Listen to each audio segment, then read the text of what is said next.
Antes que nada, por supuesto, muchas gracias por la invitación, por tenerme en cuenta. No me lo merezco, pero bueno, acá estoy. No había nadie mejor, así que yo les voy a contar una historia personal que es básicamente que cuando empecé a operar... Perdón, Doc, está compartiendo la pantalla de... Ah, ahí ya te... Vale. Es chiquita. ¿Ahora sí? Ahora sí. Perfecto, gracias. Bueno, les voy a contar una historia personal que es que cuando yo ni siquiera iba a hacer otorrinolaringología, hice casi por descarte esta especialidad, que realmente me sorprendió, me sorprendió para bien. Empecé haciendo laringología, nada que ver, y en algún momento empecé a hacer cirugía de nariz. Y tenía un problema con la cirugía de tabique. Mis pacientes andaban mal. Andaban mal.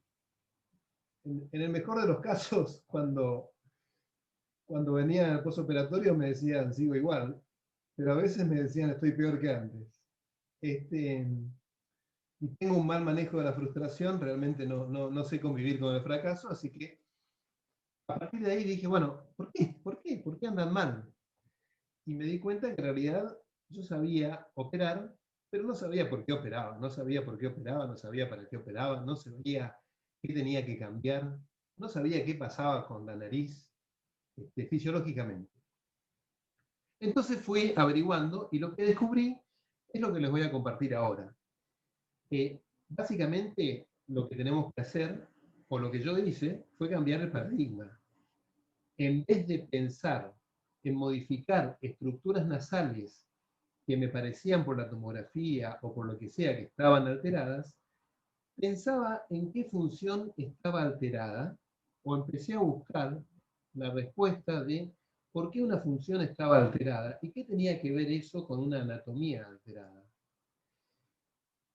Igualmente, y con el mismo motivo, empecé a pensar, en vez de modificar las paredes de las fosas nasales, en modificar los espacios de las fosas nasales. Y esto, digamos, tiene una clara correlación con mi pasado laringológico. Cuando uno piensa en modificar la luz de la tráquea, no piensa en las paredes de la tráquea, no le importa si un cartílago traqueal es más hipertrófico, como podríamos decir con un cornete, o no, o si está un poquito desviado de su ubicación teóricamente natural. Uno lo único que mira en la tráquea es la luz ventilatoria. Si la luz ventilatoria está bien, la tráquea está bien. No importa cómo esté la pared. Y ese es el fundamento que tenemos que tener en cirugía de nariz. Yo voy a retroceder un poquito a la parte de fisiología para ver cómo funciona la nariz. La nariz, una nariz normal, responde a los estímulos, fundamentalmente al aire frío y seco. También responde a los químicos, a los gérmenes, a los alergenos, a todo lo que sabemos. La respuesta de la nariz a este estímulo es activar dos sistemas. Por un lado, el sistema inmune y por otro lado, el sistema nervioso autónomo. Esto va a provocar, en cualquiera de los dos casos, una liberación de mediadores. Todo esto lo voy a pasar rápido, sé que están grabando la clase, después por favor mírenlo y busquen información o mírenlo hasta entenderlo, pero siempre el sistema nasal actúa igual. Ante un estímulo, el aire frío y seco, un estímulo químico, un germen o un alergeno, se activa el sistema inmune y se activa el sistema nervioso autónomo. Y estos siempre van a liberar mediadores, neurotransmisores o citoquinas. Y la respuesta siempre va a ser la misma. Siempre vamos a caer en el mismo lugar. Todos los estímulos van a terminar en una cascada que terminan todos acá. En una respuesta de vasodilatación, una respuesta inflamatoria de vasodilatación, extravasación de líquidos, salida de células blancas al espacio extracelular y aumento de secreciones, aumento del moco nasal. Entonces, si hay aire frío y seco, hay un estímulo al sistema nervioso que va a provocar liberación de mediadores y va a producir una respuesta inflamatoria controlada. Esta respuesta inflamatoria controlada lo que va a hacer es llevar más sangre a la mucosa nasal para que se produzca el calentamiento de este aire frío y seco que vemos acá. Es una de las funciones más importantes y quizás la más importante de la nariz. Cuando por algún motivo esta situación se sale de control, ya sea porque aumenta el estímulo, y ahora vamos a ver cómo es que aumenta el estímulo, porque aparece algún químico que no estaba en cuenta, porque hay una respuesta a un alergeno que desencadena una respuesta exagerada. Entonces, esta respuesta normal, esta inflamación controlada, que siempre es la misma, se va a volver una respuesta inflamatoria crónica.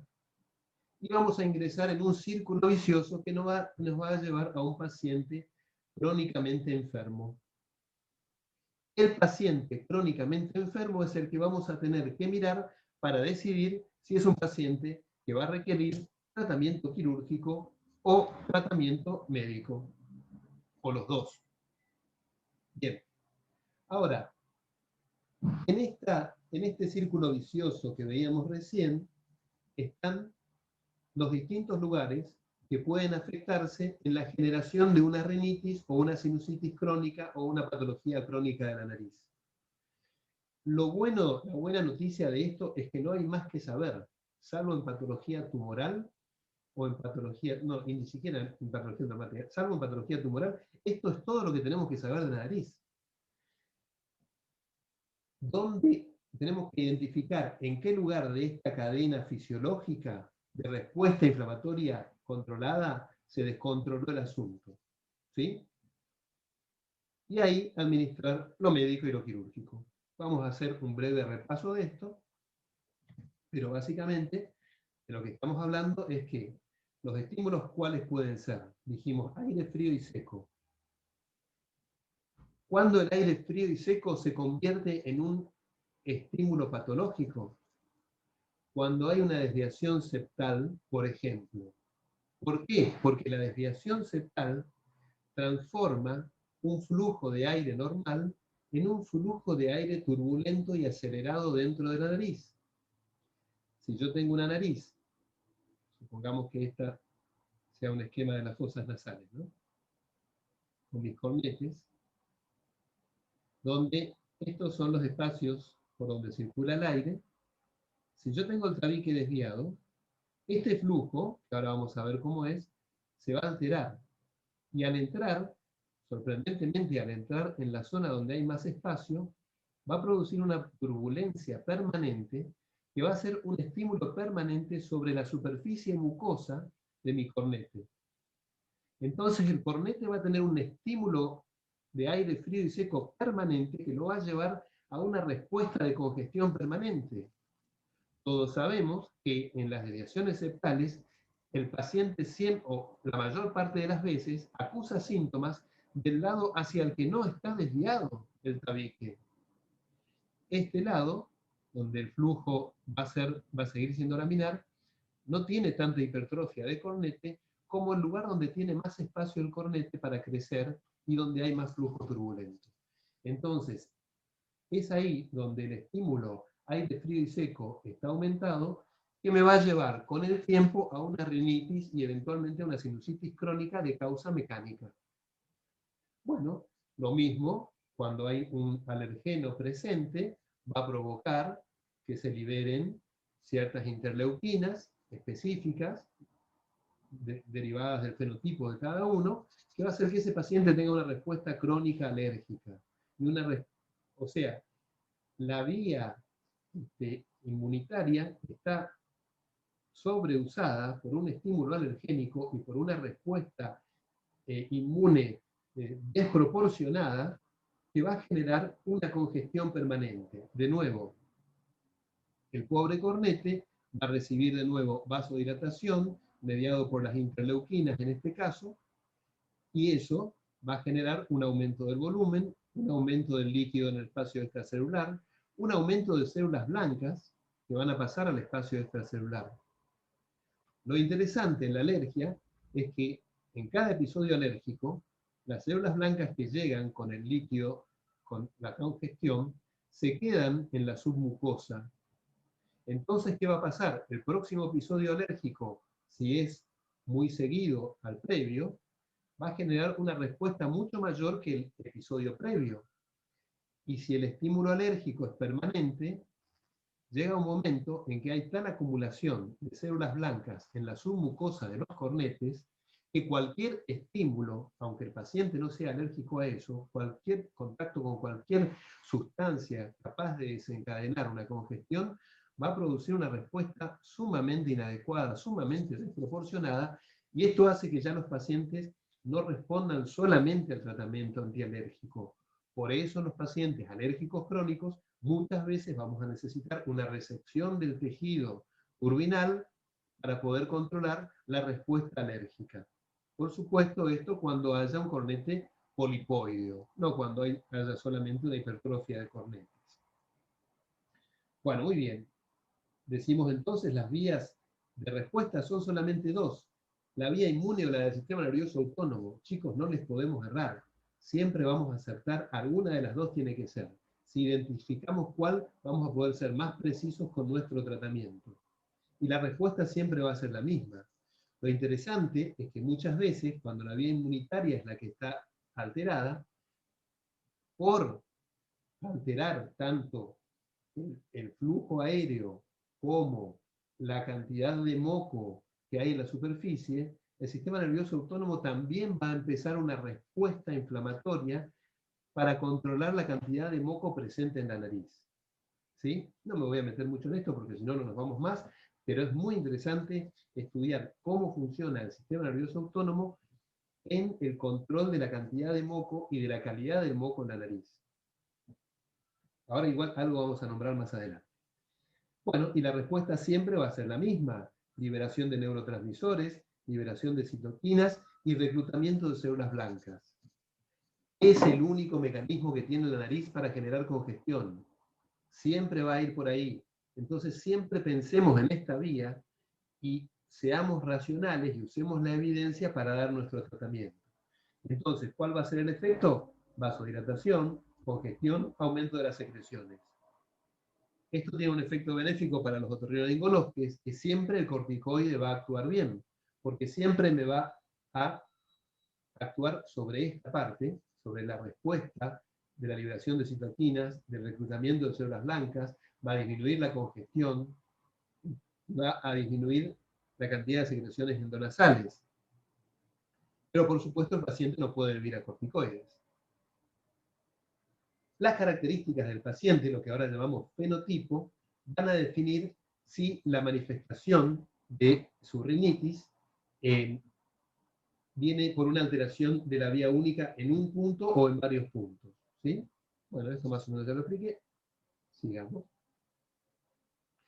Y esto que les decía, el tratamiento siempre va a actuar en varios pasos de la vía al mismo tiempo. Por ejemplo, si yo hago una corrección del trastorno ambiental, si elimino los ácaros del ambiente, si elimino los lácteos de la dieta, si elimino el gluten de la dieta, si alguien quiere después me pregunta, si es que no nos da el tiempo, me manda un mail, ¿por qué los cambios dietarios funcionan en la nariz? Tengo una respuesta para eso.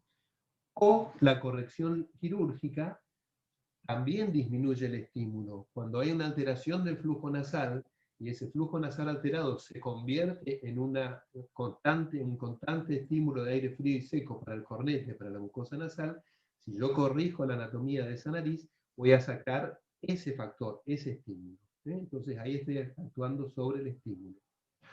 Por supuesto, lo que les decía recién, voy a actuar sobre la vía de las citoquinas, mediante corticoides, mediante antihistamínicos, y también mediante cirugía, como les decía hoy, si yo tengo un paciente polipoideo o un paciente con cornetes polipoideos, y yo retiro ese tejido que no sirve para nada, que me produce obstrucción, que me produce acumulación de células blancas en el espacio extracelular, entonces mediante una cirugía yo estoy ayudando a disminuir las células blancas locales y entonces mejoro el control de esa inflamación que la nariz tiene en forma permanente.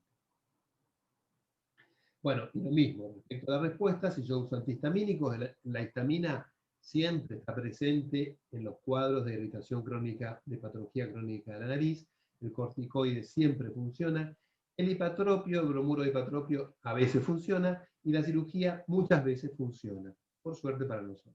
¿Sí? Bueno, y lo mismo sobre el efecto final.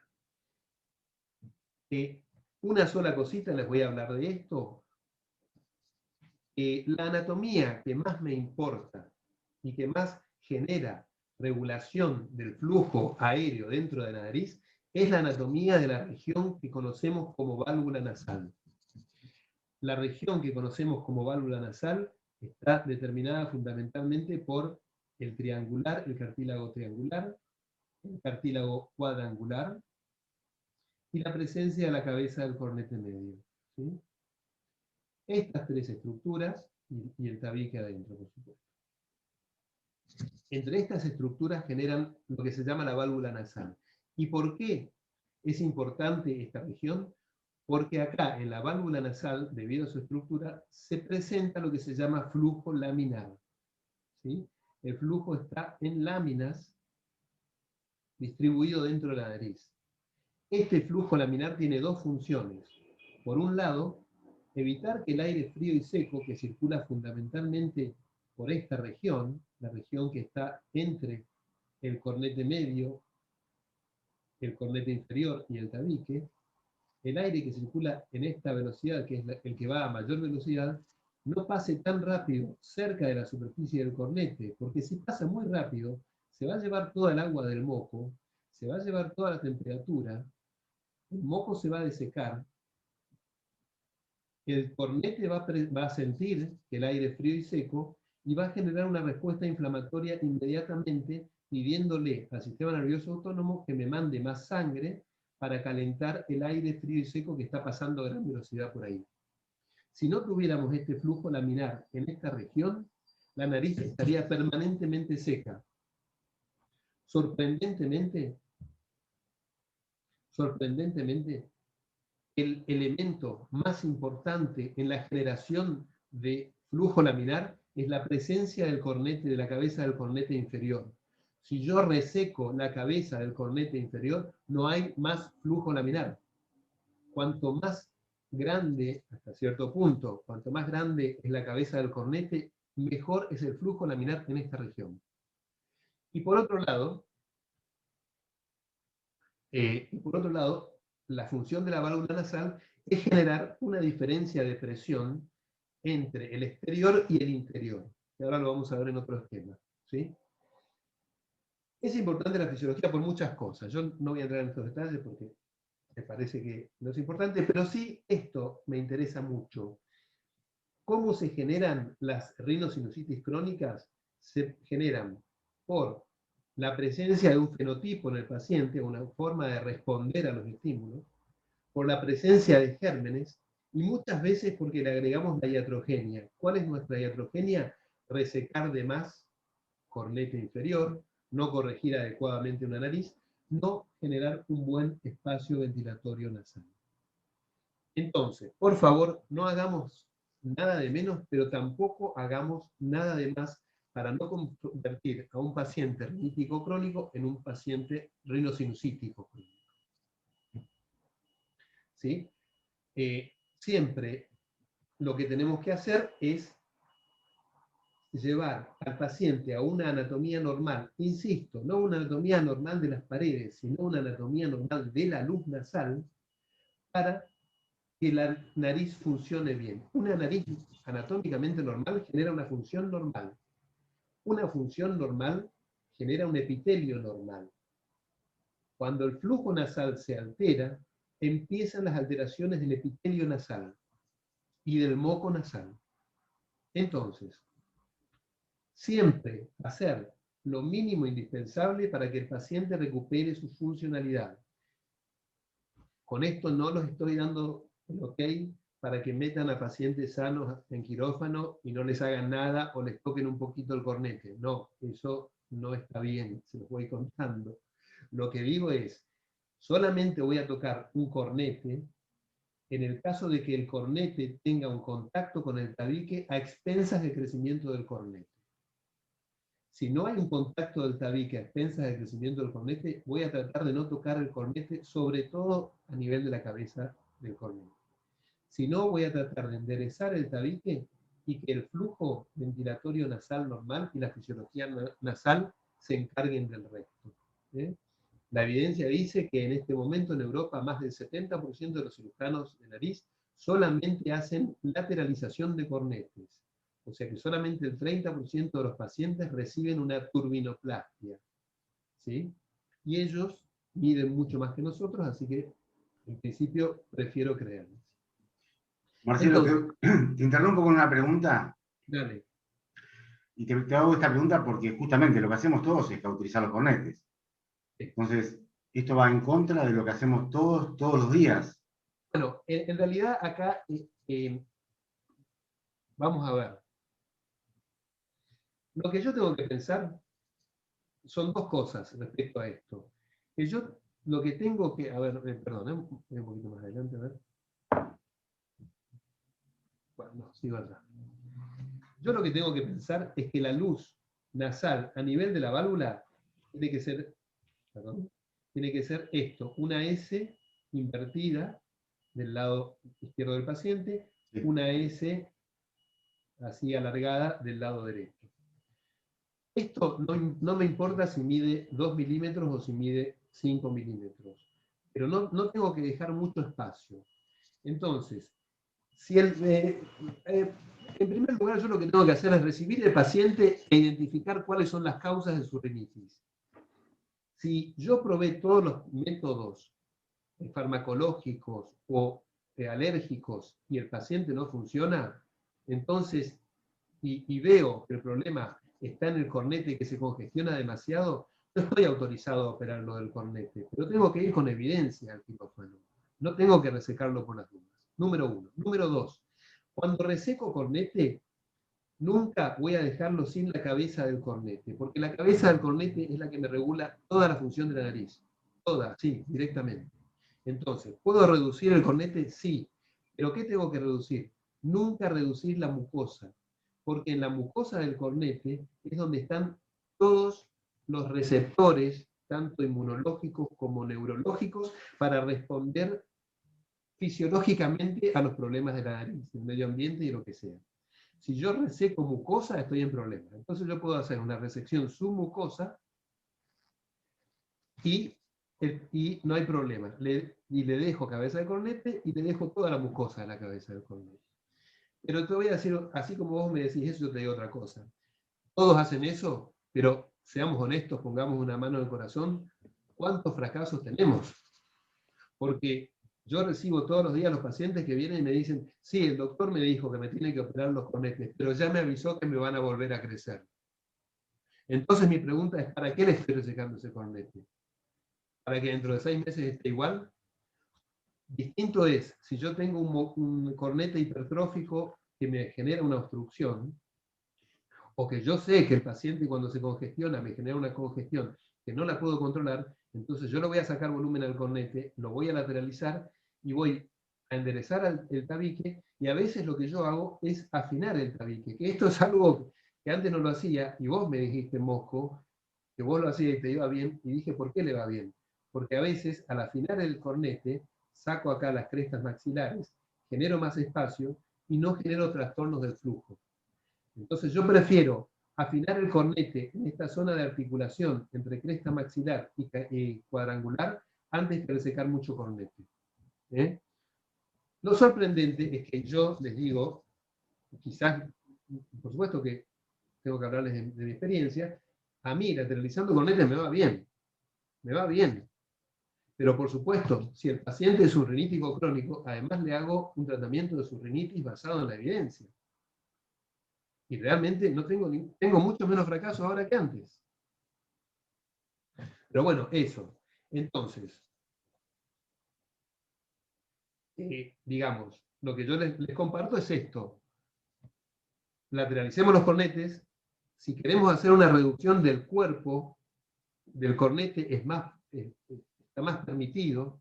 La cola yo les sugiero que no la toquen porque no afecta la fisiología nasal y tiene muchas complicaciones, así que no toquen la cola del cornete, pueden hacer una reducción del cuerpo del cornete, de la zona media, sin penalidad, y ahí hasta pueden resecar mucosa. No exageren, pero ahí está más permitido. Después, lo otro que tenemos que saber respecto al flujo nasal. ¿Por dónde va el flujo nasal? El flujo nasal más importante va a pasar entre el cornete medio y el cornete inferior. Esta es la región más importante para el flujo. Por ahí pasa el 70% del aire que respiramos. Pero la zona más importante para tener sensación de saciedad ventilatoria es la zona superior, es la zona de la válvula nasal propiamente dicha. Esto ahora seguramente nos pasó a todos, lo vemos mucho en el consultorio, todos los pacientes que por culpa del barbijo les comprime un poquito la válvula nasal, y todos esos pacientes que estaban al límite, ahora sienten que están con disnea, que tienen que boquear, que se cansan, que tienen que respirar por la boca. Bueno, el barbijo nos está ayudando a hacer los diagnósticos de estos pacientes que están al límite con su válvula nasal. Bueno, y esto es lo otro que les decía. La otra importancia de la válvula nasal.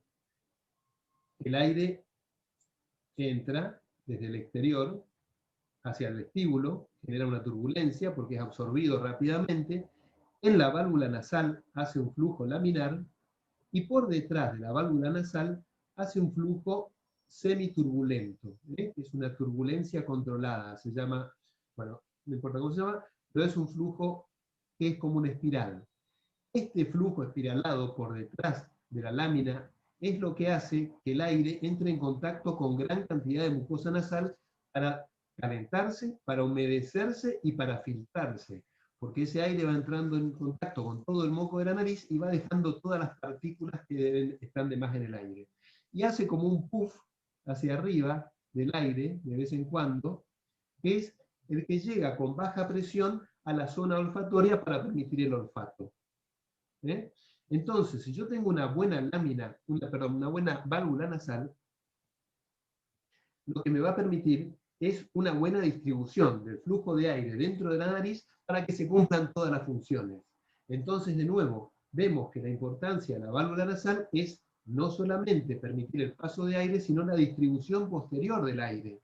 Entonces, la nariz va a funcionar mejor, el olfato va a ser mejor, la filtración de aire va a ser mejor, y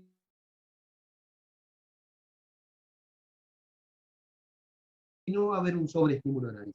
Acá abajo, con la dinámica de fluido computacional, que nos permiten ir conociendo cómo funciona el aire cuando nosotros hacemos algo. Este A es una nariz normal, con los cornetes intactos. El B es cuando yo reseco el cornete inferior. En vez de haber un flujo laminar, va a haber un flujo turbulento solo por la parte inferior, y la parte superior no va a recibir aire. Yo les dije que la parte superior es la encargada de informarnos de la saciedad ventilatoria. Entonces, cuando yo reseco un cornete inferior, el paciente va a venir y me va a decir, no tengo la sensación de que respiro. Uno mira la nariz y tiene un agujero inmenso, pero el paciente le dice, doctor, yo no respiro por ese lado. ¿Por qué? Porque le falta la sensación de saciedad ventilatoria. ¿Por qué? Porque le alteramos el flujo nasal resecando el cornete inferior, sobre todo la cabeza. Cuando hacemos la resección del cornete medio, no se altera tanto, porque la válvula nasal dijimos que dependía del cornete inferior y de la válvula verdadera, y el cornete medio está por detrás de eso. Así que por suerte podemos resecar cornete medio impunemente, como lo hacemos en las grandes poliposis, sin penalidad. Por favor, cuando se me vaya terminando el tiempo me avisan, porque, bueno, esto, lo que les decía. Si yo tengo una nariz normal, esta nariz normal tiene la virtud de mantenerse sana, se mantiene sana a sí misma. La fisiología, fíjense los pacientes que tenemos añosos que vienen y que nunca tuvieron una rinitis ni una sinusitis, a esos pacientes mírenle la nariz, y lo que van a ver es esto: el espacio entre el cornete y el tabique está respetado y uno se imagina que tiene un buen flujo laminar.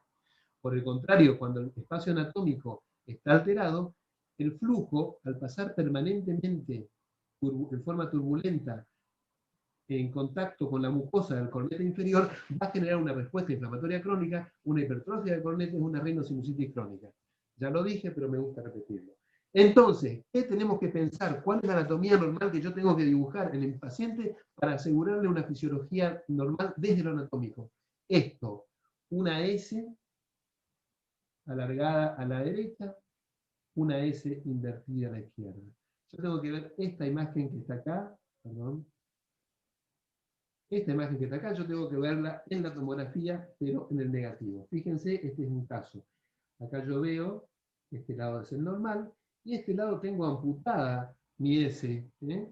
Tengo amputada la S de este lado. Si está amputada, obviamente ya sé que el problema está acá. Más fácil no puede ser. Yo miro la tomografía, la zona de la válvula, donde está amputada la S, ahí está la patología. ¿Eh?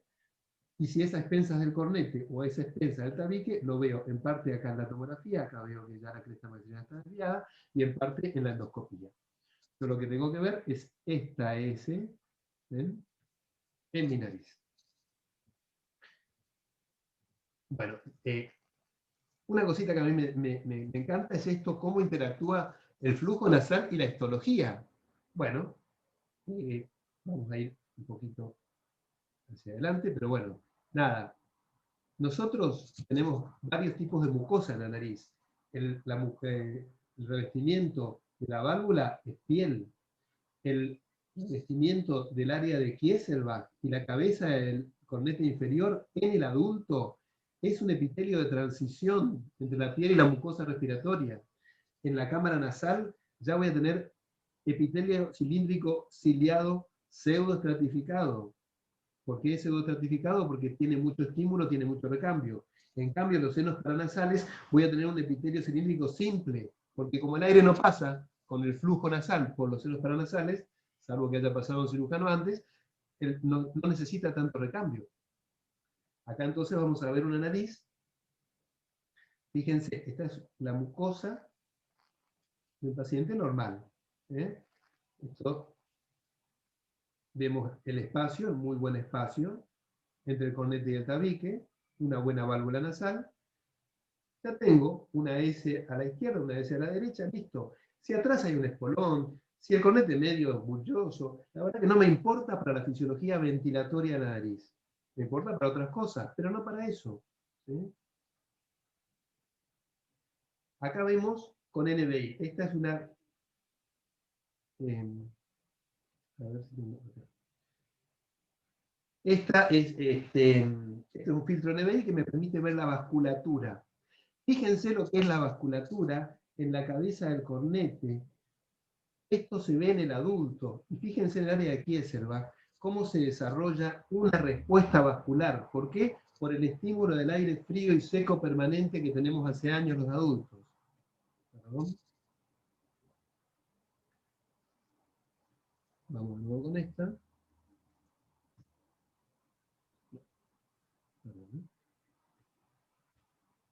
Ahí está. A ver, vamos a borrar esto. Y ahora les quiero mostrar cómo es la mucosa por detrás de la válvula nasal, para que vean que esto no es mentira. A mí tener este aparato me ayudó mucho a entender la fisiología de la nariz. Fíjense cómo se ve azul la cabeza del cornete y el tabique en el área de Kieselbach. ¿Por qué? Porque hay mucho desarrollo vascular submucoso. ¿Eh?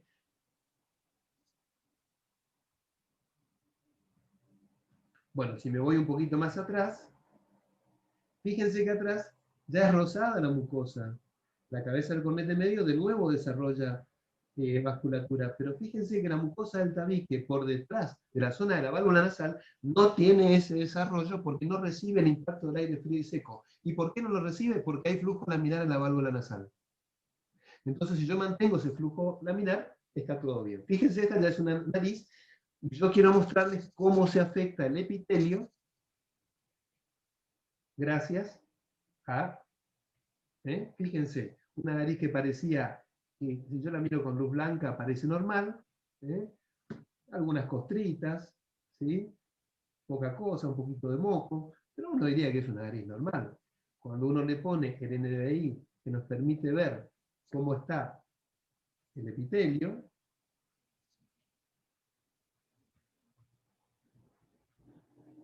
a ver,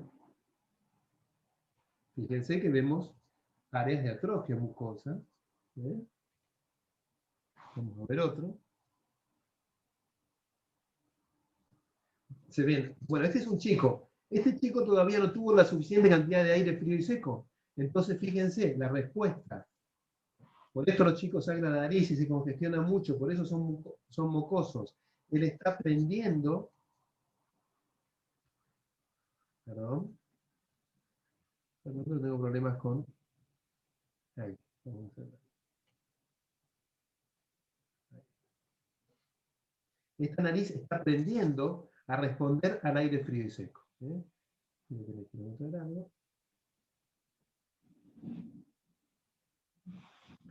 Fíjense cómo las múltiples petequias que hay en la submucosa de la nariz de un mocoso, de un chico. Este chico tenía 8 años, y me encantó ver esto, porque dije, claro, este chico está aprendiendo a defenderse del aire frío y seco. Y así es como aprende la nariz, generando congestión crónica, y esta congestión crónica va a llevar a un trastorno, a un cambio del epitelio, porque el epitelio del cornete, de la cabeza del cornete, tiene que ser más resistente que el epitelio de, por ejemplo,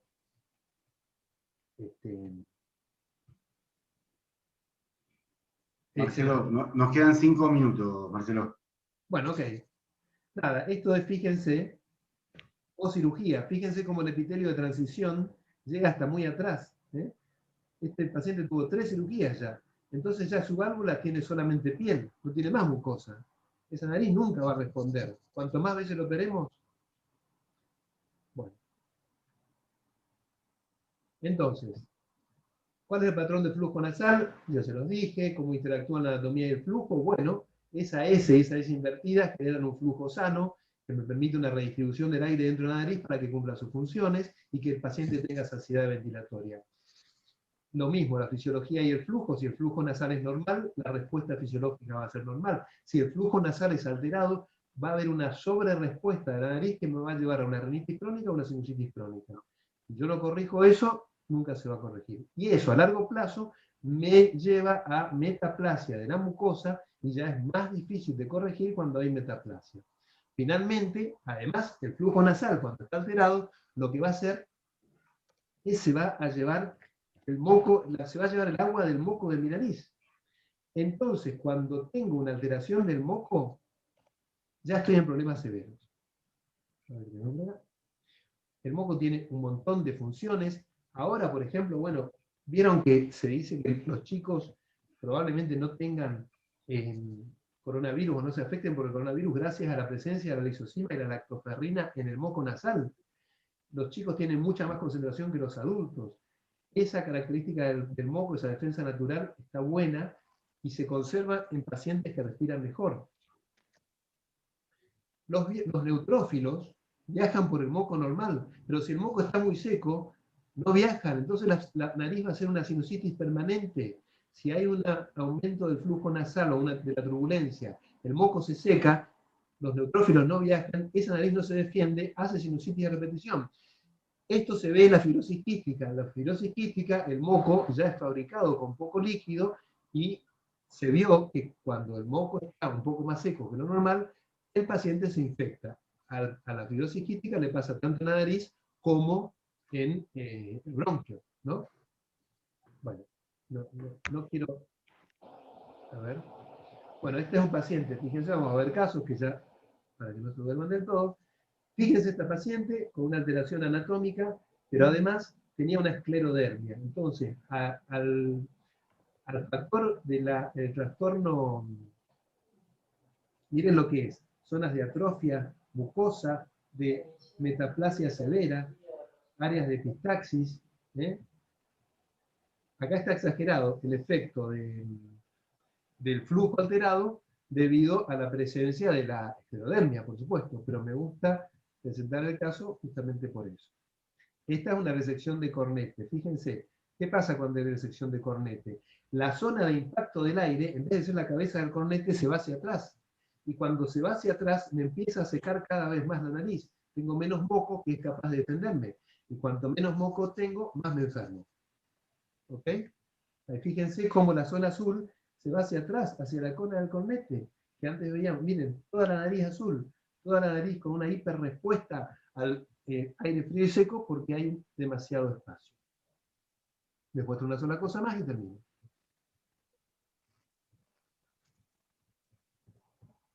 Esto para mí también me cambió mucho el resultado quirúrgico de mis pacientes y por eso se los quiero compartir. Cada charla que doy siempre muestro esto porque esto fue un antes y un después y muchos pacientes que vienen, que operaron otros cirujanos y que no anduvieron bien, yo les hago esto y mejoran mucho. Fíjense esto. Esta, acá la imagen que está a la izquierda, es una válvula nasal normal, donde yo tengo el borde del cartílago triangular y tengo el borde del cuadrangular. Esto no importa si es más estrecho o es más amplio, no importa, lo importante es que llegue la cúpula hasta arriba y que el aire pase por acá. Yo, con todo respeto, les digo a todos los que creen en el Spreadergraph, que es una pavada, porque el Spreadergraph nunca me va a aumentar este espacio. Siempre este espacio es mucoso. El Spreadergraph tiene otras funciones, no es a mejorar la válvula nasal. En cambio, fíjense esto. Este es un paciente que tiene una alteración preválvular.